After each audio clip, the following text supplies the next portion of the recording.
तहलका news India, सच्ची पत्रकारिता। This program is sponsored by Vastu Impressa. Open your window at nature's side. Rajnath Singh से बैठक के बाद आया चीन का बयान, कहा हम अपनी 1 इंच जमीन भी नहीं छोड़ सकते।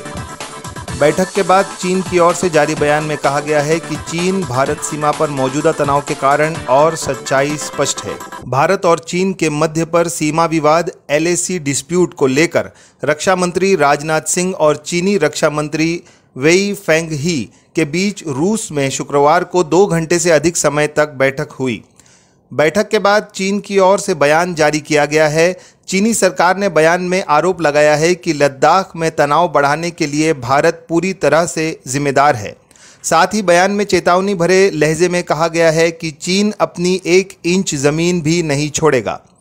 बयान के मुताबिक वेंग फेंगही ने कहा कि सीमा विवाद के चलते भारत और चीन के संबंध गंभीर रूप से प्रभावित हुए हैं और ऐसे में ज़रूरी था कि दोनों देशों के रक्षा प्रमुख आमने सामने बैठकर खुले तौर से बातचीत करें।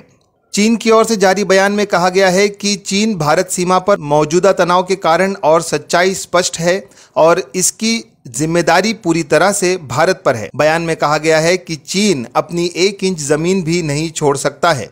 चीन की सशस्त्र सेना अपनी राष्ट्रीय संप्रभुता और क्षेत्रीय अखंडता की रक्षा करने में पूरी तरह से प्रतिबद्ध, सक्षम और आश्वस्त है। उन्होंने कहा कि राष्ट्रपति शी जिनपिंग और प्रधानमंत्री नरेंद्र मोदी जिस महत्वपूर्ण सहमति पर पहुंचे थे, दोनों पक्षों को उसे ईमानदारी से लागू करना चाहिए। चीन ने कहा कि सीमा विवाद को बातचीत और परामर्श के माध्यम से हल करने पर जोर दिया जाना चाहिए। भाषा की खबर के मुताबिक भारत और चीन के मध्य पर सीमा विवाद को लेकर दोनों देशों के रक्षा मंत्रियों के बीच शुक्रवार को 2 घंटे से अधिक समय तक बैठक हुई, जिसमें पूर्वी लद्दाख के सीमा पर तनाव और कम करने पर ध्यान केंद्रित रहा। सरकारी सूत्रों ने यह जानकारी दी। पूर्वी लद्दाख में मई में सीमा पर हुए तनाव के बाद से दोनों ओर से यह पहली उच्च स्तरीय आमने सामने की बैठक है।